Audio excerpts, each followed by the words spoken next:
Isang masayang pagbati na may ngiti sa aking mga labi. Naghahanap ba kayo ng makakatuwang sa pag-review ng inyong anak? Meron yan sa DepEd. Ang ETUlay online tutorial ay libre at handog ng ating kagawaran sa pangunguna ng OUA ICTS EdTech.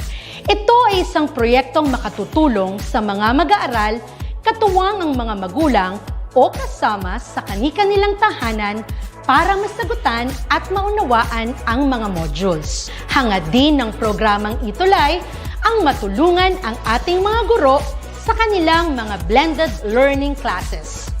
Ang ating ETUlay ay mula kinder hanggang senior high school. Bukod sa academics, meron din tayong mga special programs gaya ng All is Wellness, Reading and Math Remediation, Storytelling, Mommy Tech Talks, Classes sa Gramatika, Speech Class, Financial Literacy, at marami pang iba.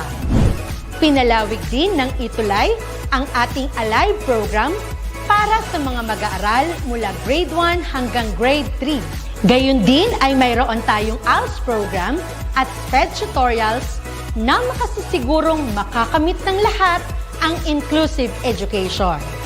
May SPED hotline na rin para sa inyong mga katanungan patungkol sa special education.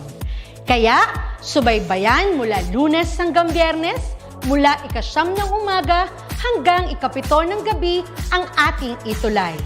Sa ating pagtutulungan, maiaangat natin ang bawat isa.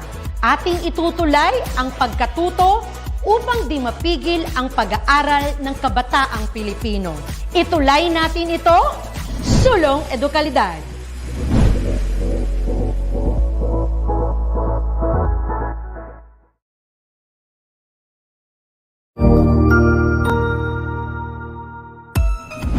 Mabuhay! Good day to all! I am your tutor Madge. Welcome to ETUlay, a free online tutorial, an initiative of the Department of Education, Information and Communications Technology Service, Educational Technology Unit, ICTS EdTech.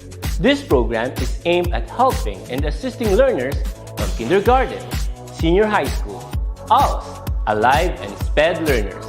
Aside from answering the modules, the ETUlay is offering programs which you will surely look forward to. Together with our parents and teachers, the ETUlay will bridge the gap where difficulty and ease meet in learning new knowledge and skills. So, let us prepare our modules, pen and paper. Ready your mind to see and hear worthwhile and interesting lessons. Let us now study and learn, together with our volunteer online tutors. Tara na!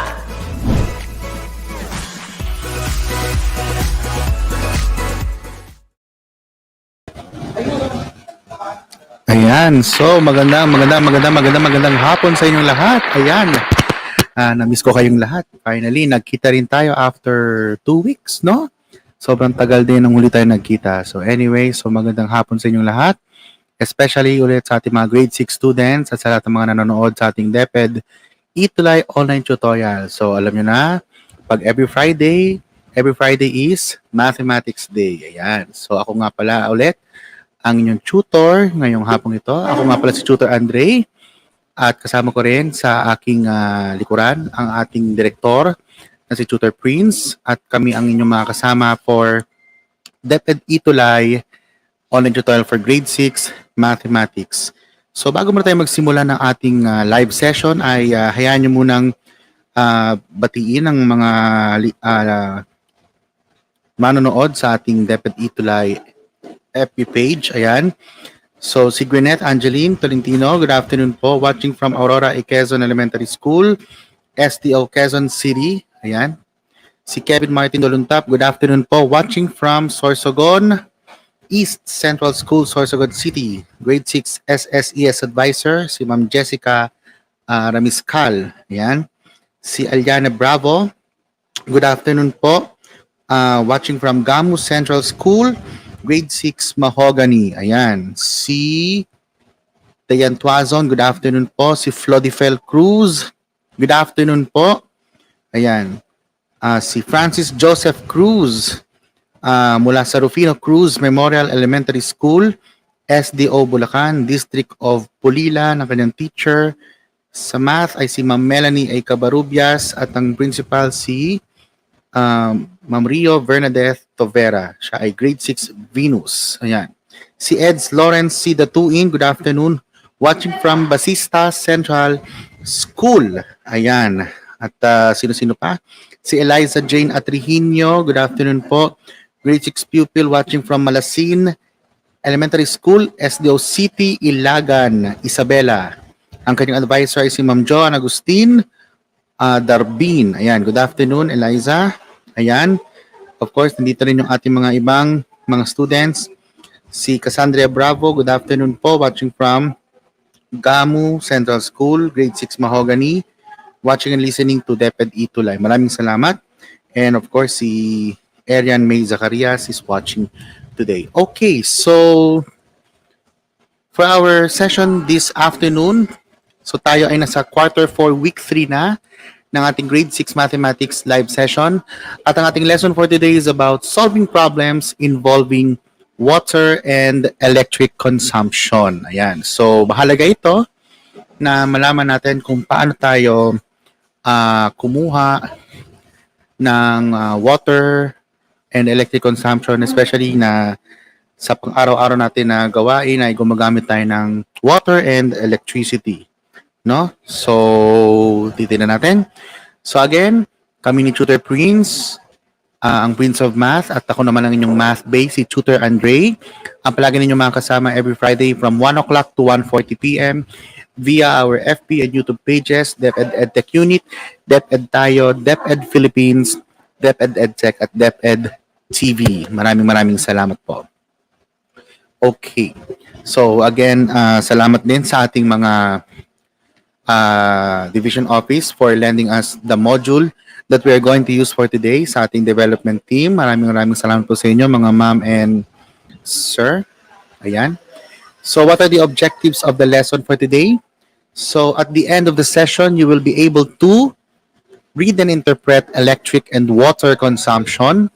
And of course, itong pinakamahalaga sa lahat, solving routine and non-routine problems involving electric and water consumption. Ayan. So, tingnan natin. So, hopefully, ay maintindihan ninyo ang ating lesson for today. Okay, now. So, bago muna tayo magsimula, ay hayaan nyo munang i-congratulate natin ang mga naging soulmates natin for quarter 4. Okay, quarter 4, week 2. So, that is last 2 weeks ago. So, sino-sino nga ba yan? Ayan, so sila ay sina Jeric Johan S. Ramirez, si Henry Stephen P. Kadapan, Nerwin P. Negal Jr., Gracie N. Kionisala, si John Vincent A. Gadi, si Ian Gail R. Dilay, si Kevin Martin J. Doluntap, Alessandro B. Sandoval, Maria Erian May B. Zacarias, Adrian Ray D. Rivera, Gerald R.V. D. Cantor, at si Cassandra C. Bravo. Ayan. Congratulations sa ating mga naging soulmates nung quarter 4, week 2. Okay. So, simulan muna natin ating lesson, grade 6 students, sa reading electric meter. So, kayo ba ay may electric meter sa bahay? So, obviously naman, kinakailangan natin na magkaroon tayo ng metro ng kuryente sa ating kabahayan. So, hindi uso ang jumper, di ba? Bawal po ang jumper. Okay. Now, so as you can see, we have the illustration. So, that is the electric meter. Ito yung tinatawag din natin na electromechanical meter. So, electromechanical meter. So, ano nga ba ang purpose ng electromechanical meter na yan? So, sa electromechanical meter, there are 5 dials and inside each is a pointer which indicates the number to be read. Ayan. So, usually, sa isang electromechanical meter ay meron tayong 5 dials. So, we have A, B, C, D, and E. And kada dial rather, ay may pointer na nag-indicate kung ano yung number ng kailangan natin basahin para malaman natin kung paano magbasa ng electric meter. Okay. Ayan yung dials. Ayan. So, 1, 2, 3, 4, and 5. Okay. So the pointers will alternately turn clockwise and counterclockwise. So kung mapapasin ninyo, yung makikita sa letters A, C, and E ay yung pointers nila ay nagra-run in clockwise direction. So pag sabing clockwise direction, obviously kaya clockwise yung galaw ng orasan. So kung paano yung galaw ng orasan, yun yung direction ng ating pointers. On the other hand, yung nasa letters B and D, yung dial B and dial D, ay yung pointers nila ay nagra-run in counterclockwise direction or anti-clockwise direction. Okay. So, paano nga ba mag-read ng electric meter? So, here are the steps in reading an electric meter. So, kailangan nyo rin ito malaman para alam nyo din students kung paano ninyo malalaman kung gaano nakalaki ang nakukonsumo ninyong kuryente. Okay, so number 1, read all the dials from right to left, starting from dial E to dial A. Ayan, so dial E to dial A. So from right to left ang pagbabasa. So E muna, then D, C, B, and lastly ang A. Then second step, read the numbers by the pointer of the dial. Ayan. So kung mapakita ninyo, bawat dial nga ay may pointer. Ito ang paraan ng pagbabasa. When the pointer is between the two numbers, the lower number is recorded. So tandaan na, kapag ang pointer, paglawang numbers, ang lower number ang ire-record. Pero may exception to the rule, except when between 0 and 9, in this case, yung number 9 ang ire-record. Kasi syempre, dahil nga nabanggit natin na yung smaller number ang ire-record, except lang sa case kapag ang pointer natin ay nasa pagitan ng 0 and 9. Yung ire-record natin ay 9. Okay, that's the second step.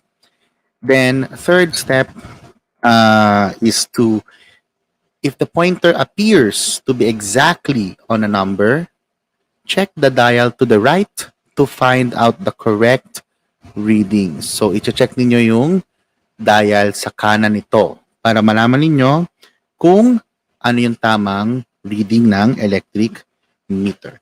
Okay, next. If the dial on the right has passed 0, so kapag dinaanan niya ang 0, you will record the number the pointer is pointing at on the dial you are reading. So, yan din. Kapag dumaanan ng 0, ang dial sa kanan nito, then you will record the number that pointer is pointing at on the dial you are reading. Okay, sige. So, otherwise, you will record the smaller number beside the number the pointer is pointing at on the dial you are reading. So, kapag hindi nangyari yon na lumagpas ng 0, ang i-record nyo ay yung smaller number na katabi ng number kung nasaan yung pointer na nakaturo. So, depende sa pointer kung saan nakaturo. Okay? So, yun po yung rule sa pagbabasa ng electric meter. So, tingnan natin. So, given this electric meter, sige nga, sino kaya ang makapagsasabi ng electric meter natin? So, again, that is read from right to left. Okay, so ano kaya ang reading natin ng electric meter na yan? Sino kaya ang makapagsasagot? Sige, hintayin natin ang comment ng ating mga students. So again, natatandaan nyo lang, ang laging tinitingnan ay yung dial sa kanan. Kapag nag-pass o lumagpas na ng 0 yung pointer, that's the time na yung mismong number na katapat ng kamay ang babasahin. Kapag naman between two numbers, always read the lower one o yung smaller one, except sa 0 to 9, ang babasahin doon ay yung 9. Okay, sige. Ano kaya yung sagot natin? May sagot na ba tayo? So I'm still waiting for your answers.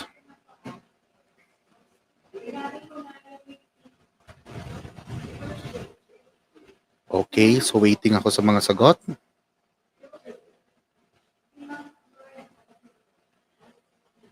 I'm still waiting for your answers. 54794 kilowatt hours daw, sabi ni Dayan Suazon. 54794. Okay. Sige, may other answers kaya? 54794 daw.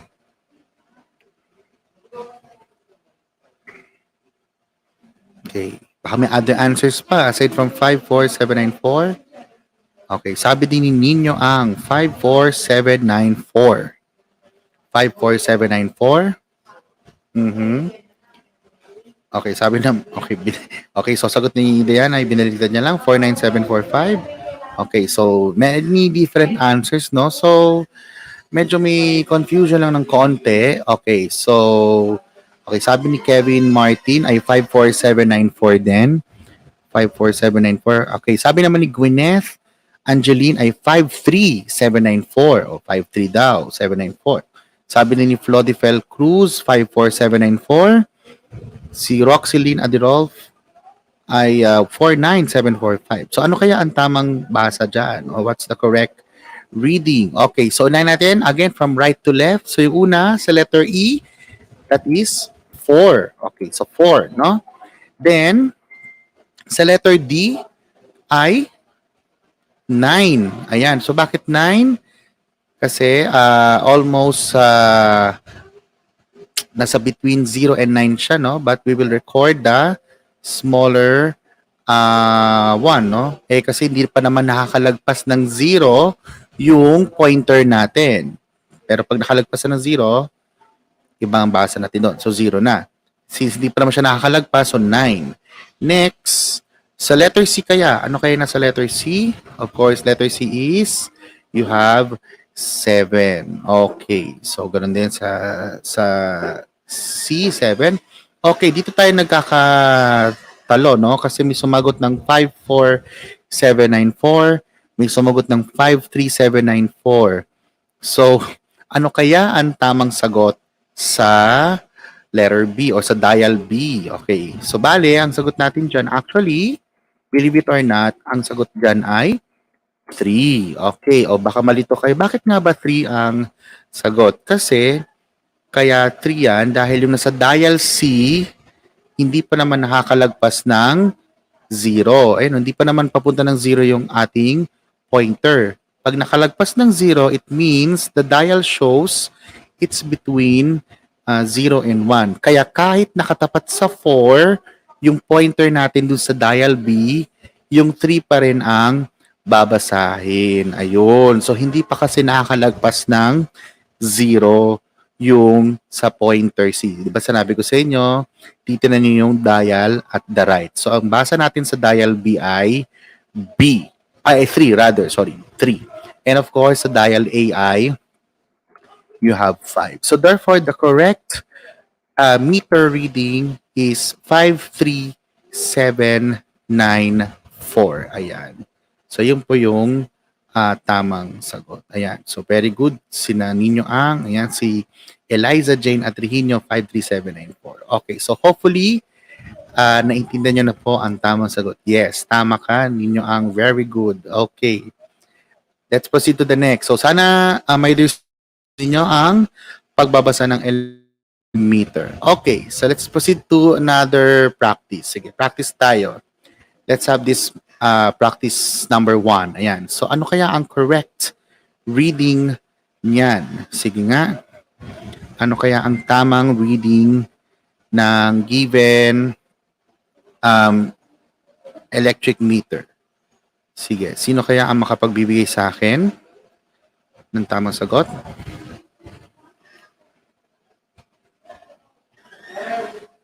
So ano kaya ang tamang sagot dyan?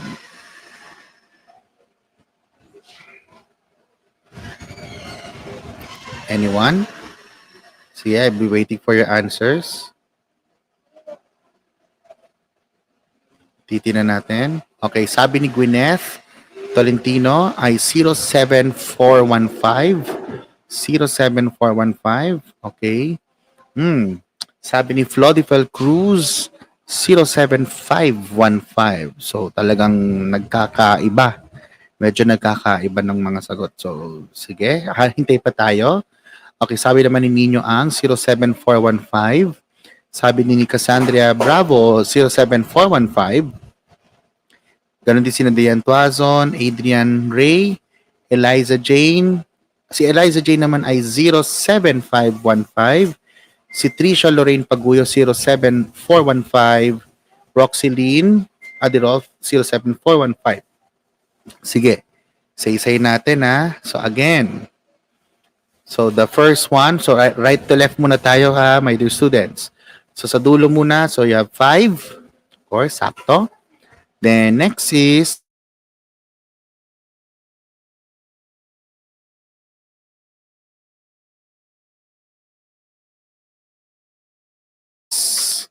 we have 4. Ayan. So obviously, hindi pa siya nakakalagpas ng 5. So we get the smaller number. Okay, dito tayo nagkakaano.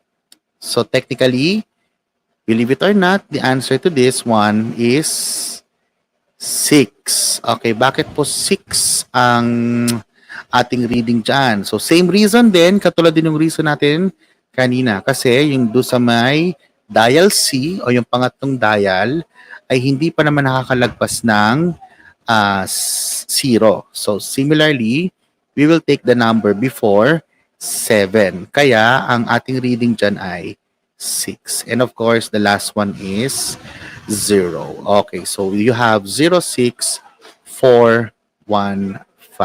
Ayan.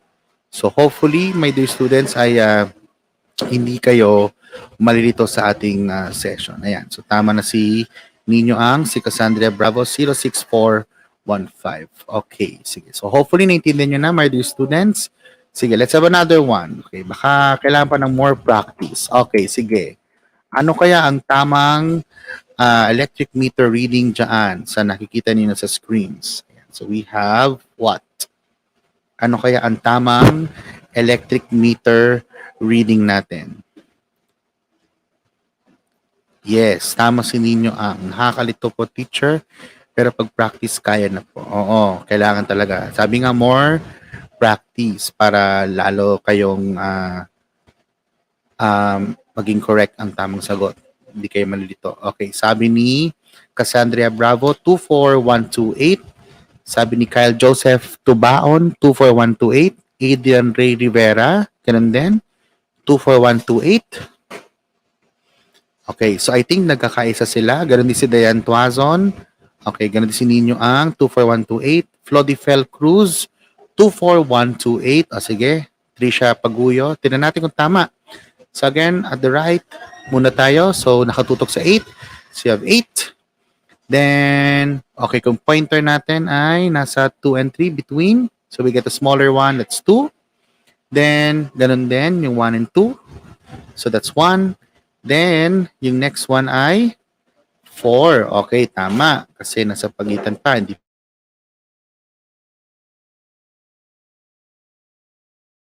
So it's 2. So therefore, the final answer is 24128. Okay, so everybody got it correctly. Very good. Ayan. Magagaling ng ating mga grade 6 students. So hopefully ay nakuha niya na Okay, sige, let's try another one. So we have this next one. Okay, ano kaya ang correct electric meter reading? Ayan, sige nga. Check na natin yan. Very good. Okay, sabi ni Ninyo Ang, yay, tama ako. Very good, Ninyo Ang. Good job. Keep it up. Okay. Sige, ano kaya ang correct meter reading? Diyan. Okay, sana hindi na kayo malito. Kailangan alam nyo kung nakalagpas ba ng 0, yung pointer nasa between. Ayan. Sige.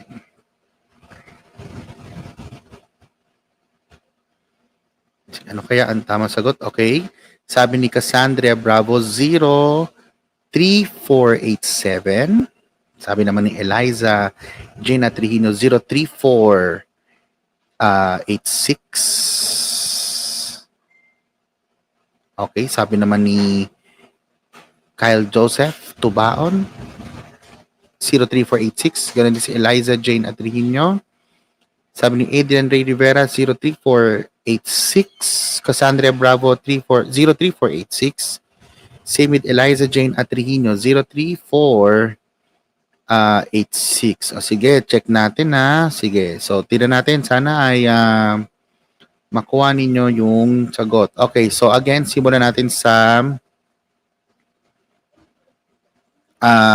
right side. So sa right side, obviously that is 6. Ayan, so nakaturo ang pointer sa 6, no? Okay, next is we have, of course, you have 8. Ayan, so 8 yung correct answer. Okay, next is, okay, so believe it or not, my dear students, the correct answer here is 3. Okay, so yung sa dial C ay 3 dahil katulad lang din nung mga kanina natin examples, muli, yung pointer sa right side dito ay hindi pa nakakalagpas ng 0. So technically, we will get the number before that. So titinan nyo palagi yung dial sa kanan. So therefore, that is read as 3. So dial C is 3. Okay, yung nasa kanan niya na dial D ay hindi pa nakalagpas ng 0. Okay, wag na kayo masyadong malilito. Same thing with dial B. So dahil hindi nakalagpas ng 0, yung reading sa dial C, so therefore that should be 2. So you will get the number before dun sa pointer. So titinan nyo dahil hindi pa nakakalagpas ng 0. And of course, the last one is 0. Ayan. So therefore, the correct meter reading class is 02386. So that's the correct meter reading. Okay. Sige. Habol lang tayo. Isha May de la Cruz. Ayan. Okay. So hopefully, my dear students, ay nakuha nyo na kung paano mag electric meter reading. Okay. Sige. That's a practice number 2. This time naman, may choices tayo. May choices tayo, ha? Sige. So, what is the correct meter reading based on what you are seeing right now? Is it letter A, 22143, letter B, 21113, letter C, 21213, or letter D, 22114? Okay, sige. Ano kaya ang tamang sagot? Okay, sabi ni Kyle Joseph Tubaon, letter B, 21113. Sabi din ni Cassandra Bravo, letter B, with a question mark. Si Eliza Jean Atrihino din, letter B. Ishami de la Cruz, letter B. Okay, so the Roxeline Adrian, mostly letter B. So tama nga ba? Let's see. So that is, of course, digit at the right muna. So between 3 and 4, so that's 3. Ganun din yan, between 1 and 2, so we get the smaller one, so 1. Then same thing with dial C, between 1 and 2, so 1. Between 1 and 2 din sa dial B, so 1.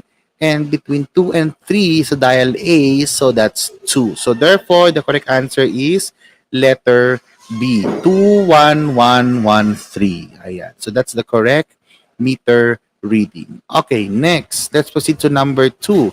What is the correct meter reading? Is it letter A, 09382, letter B, 10392, letter C, 11382, or letter D, 19492?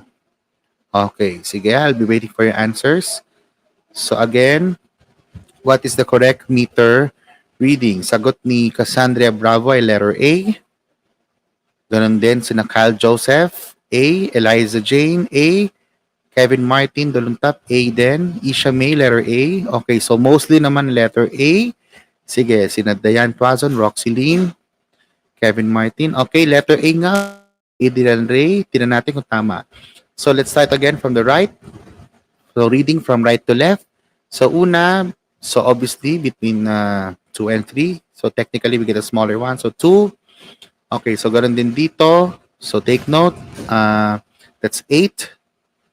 So hindi pa nakalagpas ng 0 ha. So therefore we get 3 here. And here we have 9. So hindi pa nakalagpas ng 0. And then of course the last one is 0. So therefore the correct reading is letter A. Very good.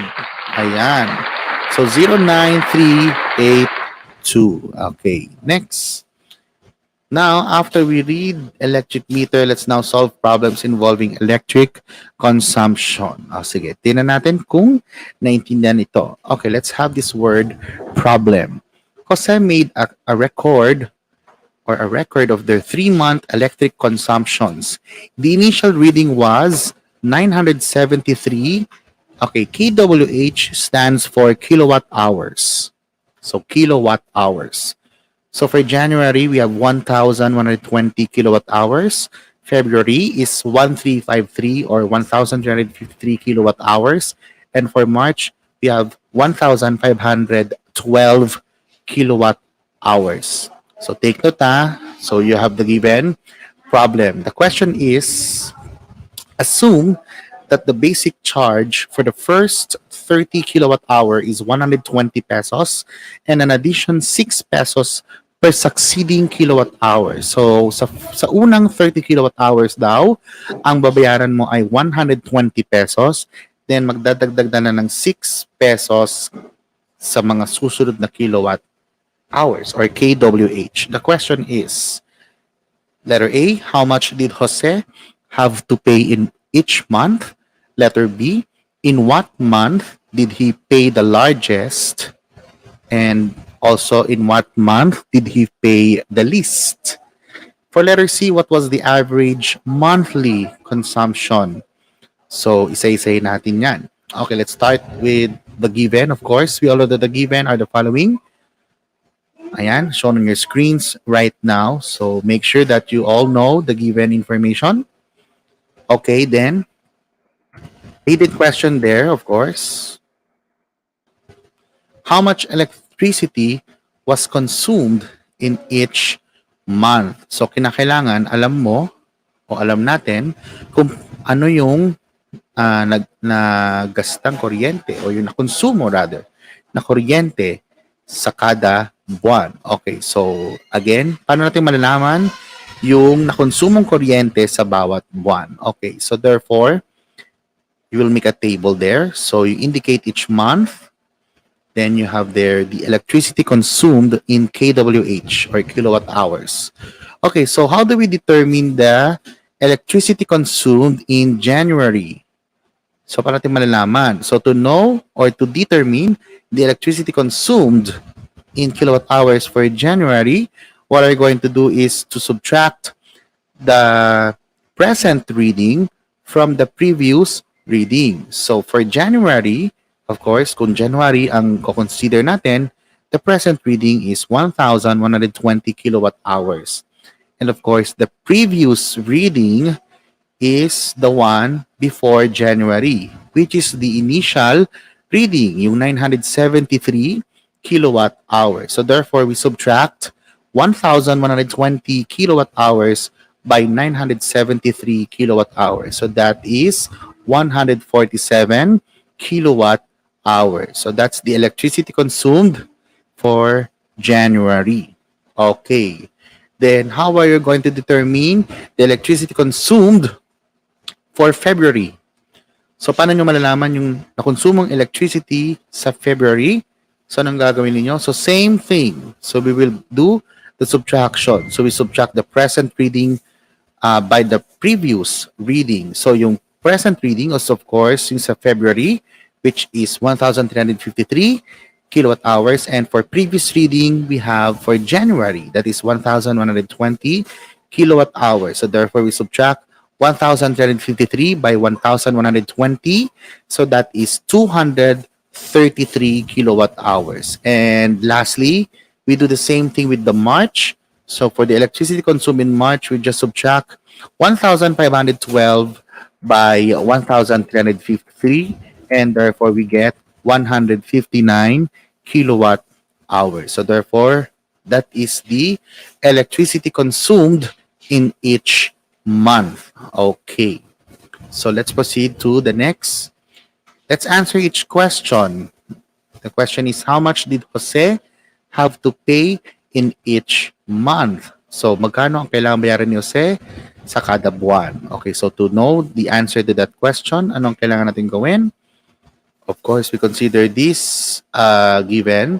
So again, ang basic charge ay 120 pesos for the first 30 kilowatt hours. And then sa mga susunod na kilowatt hour ay magbabayad na ng 6 pesos. So 6 pesos kada kilowatt hour sa susunod after nung first 30 kilowatt hours. So anong kailangan natin gawin? So kung meron kang 147 sa January, 233 kilowatt hours sa February, and 159 kilowatt hours sa March. So therefore, with the computation. So for January 1st, of course, we have 120 plus 147 minus 30, then multiplied by 6. Okay, so of course, we simplify that by using the order of operation. So baka nagtataka kayo sa nakuha yung 120 sa first 30 kilowatt hours. Yan po And then, yung mga sumunod na sa 30 kilowatt hours ay magdadagdag na ng 6 pesos. So therefore, we have 120, 30 kilowatt hours yon, then plus yung 147, isusubtract mo sa 30 kilowatt hours. Then yung sagot doon ay imumultiply sa 6. So therefore, we have to do the computation. So that is 120 plus 117 times 6 na yan. So 117 times 6 is 702. And therefore, we get the sum of 120 and 702. And that will be 822 pesos. Okay. Nagigets niyo yung point kung paano na-compute yung payment? So we do the same thing with February and March.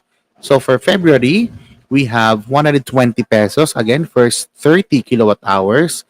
Then we add it to the difference of 233 and 30, then multiplied by 6. So sinusubtract natin ang 233 kilowatt hours sa 30 kasi yung 30 kilowatt hours, yun na yung 120 pesos.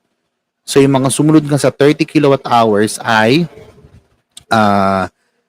magdadagdag ng 6 pesos kada kilowatt hour. So that is 233 minus 30 muna. So that's 203. Then multiplied by 6, that is 1,218 pesos.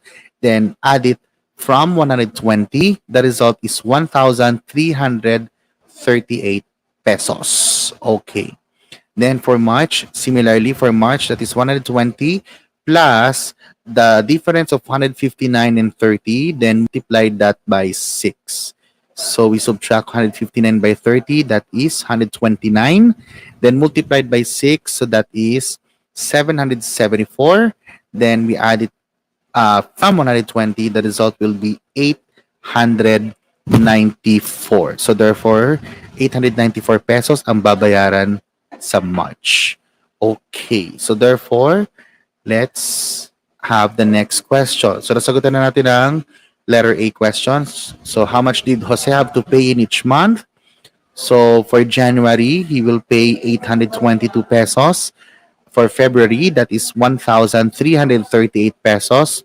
And for March, that is 894 pesos. Ayan, very good sa ating mga students. Nakikita ko, as they comment on our FB Live, ay nakuha nila ang tamang sagot. Okay, so that's the answer for letter A. Let's proceed to letter B. In what month did he pay the largest and in what month did he pay the least? Of course, for largest one, syempre, kukonsider mo yung pinakamalaking amount. Magkano yung pinakamalaking na gastos niya? So that is February. The answer is 1,338 pesos. For February ang sagot. No? February. And of course, yung pinaka-konti o pinakamaliit na nagastos niya is of course January. Kasi nga, 822 pesos lang ang kanyang binayaran. Okay, so that is the answer for letter B. Next, letter C, what was the average monthly consumption? So what was the average monthly consumption? So how do we get the average monthly consumption? So anong gagawin natin? Of course, to get the average. So parang pagkukumpit lang natin ang grades natin. So kailangan nyo lang gawin is you will add the electricity consumed. Ayan. We add them all from January to March. Kasi ang tinatanong ay monthly consumption. So that is, we add them all, divide by 3. And that is 539 divided by 3. So the result is approximately or estimated answer of 179.67 kilowatt hours. So that is the average monthly consumption. So for the first 3 months, January to March, ang kanyang average monthly consumption ay 179.67 kilowatt hours. Okay. So yun yung ating problem solving. Now let's proceed to the next. Let's have solving problems involving water consumption. So technically, ang water consumption ay same na siya ng concept ng electricity or electricity consumption, no? It's just that pinapakita lang sa problem ay yung mga readings na lang usually. So let's have this problem for water consumption. Jose's record of their water consumption is as follows. So the initial reading is 0114. For January, we have 0256. For February, that is 0459. And for March, that is 0651. The question is, same questions. In what month did they consume the largest amount of water? Letter B, how many cubic meters of water did they use for 3 months? And letter C, what was the average monthly consumption? Okay, say natin. So again, the hidden question, same thing. How much water was consumed in each month? Okay, so how much water was consumed in each month? So, paano gagawin natin? Paano natin malalaman kung ano o kung gaano nga ba kadami ang nakonsumong tubig ni Jose? So, ganun din ang gagawin natin sa katulad ng dinigyan natin kanina sa electric consumption. By the way, for water consumption, kung sa electricity consumption, ang ginamit natin ay kilowatt hours, ang ating water consumption naman ay gagamitin natin ay ang cubic meters or in symbols that is M raised to the third power. But that is read as cubic meters. So paano gagawin natin? Paano natin malalaman ng water consumed in cubic meters? So same process, no? So we do the same process. So we subtract the present by the previous, no? So we subtract the present from the by the previous rather. So therefore we have for January 0256 minus 0114, that is equivalent to 142 or 0142.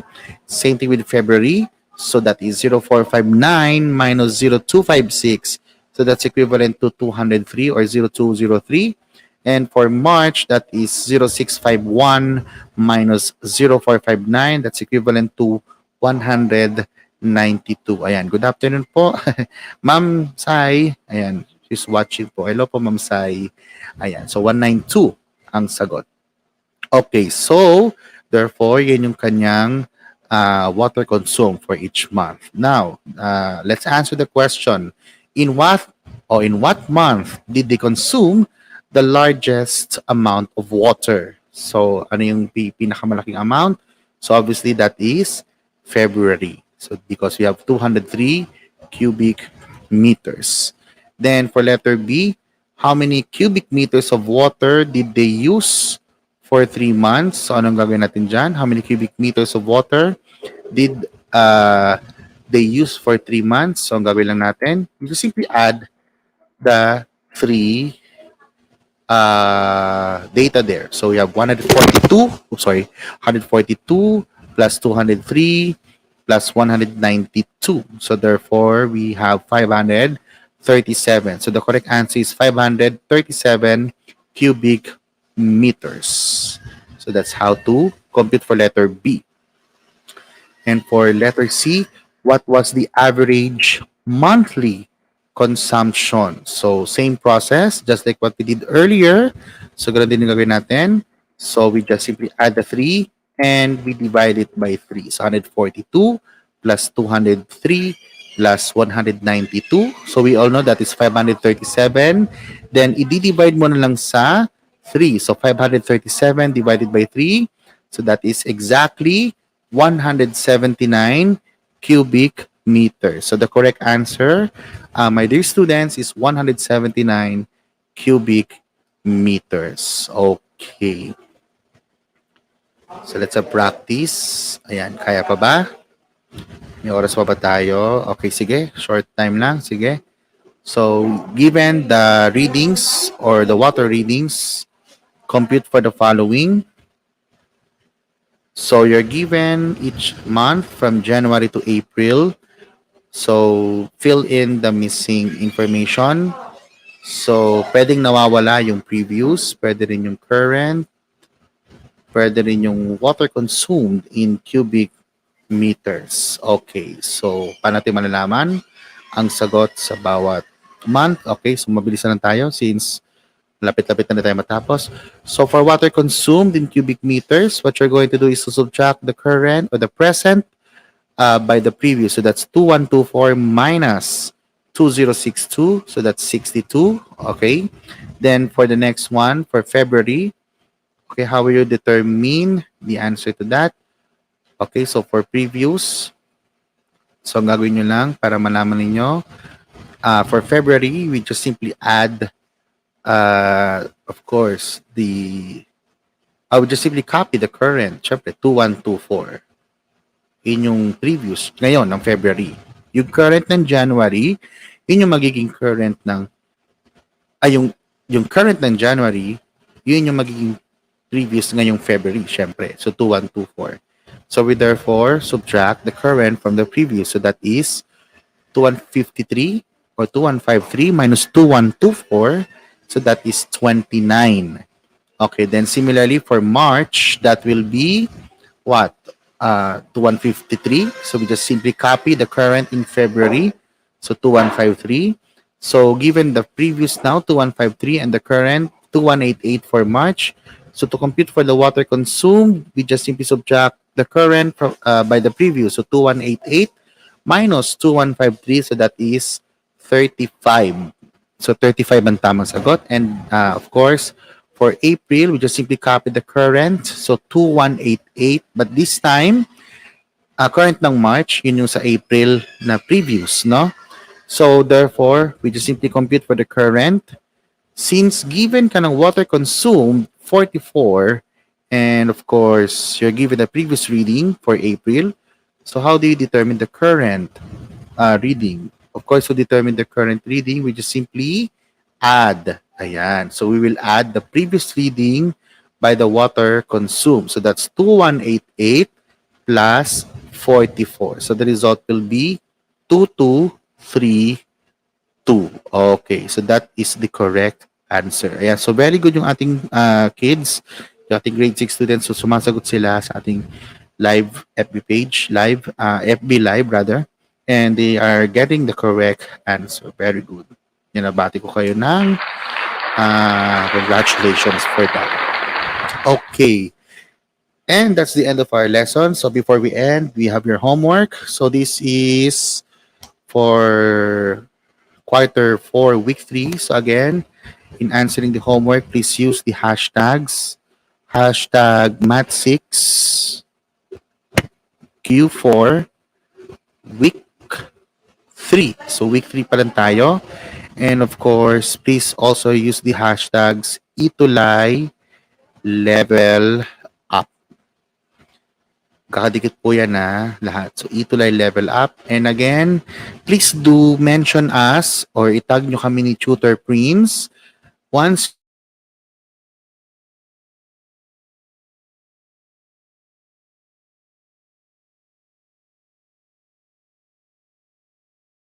hashtag ETUlay level up.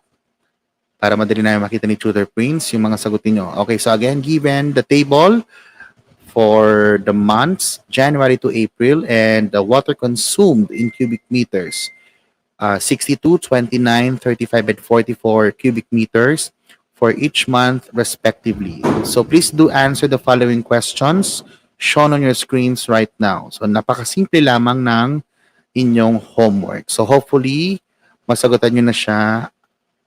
Kung kaya, ASAP, pwede, para mabilis tayo matapos, no? Simple lang yung ating homework. Okay, so thank you very much sa ating mga manonood, sa ating mga listeners na din. And of course, sa ating mga viewers, thank you also. So, next is Tutor Jolly for Mathematics Grade 7. So, muli ako po ang inyong Tutor Andre, ang inyong Math Bay, together with Tutor Prince, saying, hope you learned something and keep safe and God bless. So, thank you for listening and watching and see you ulit next week. Bye-bye! Salamat po!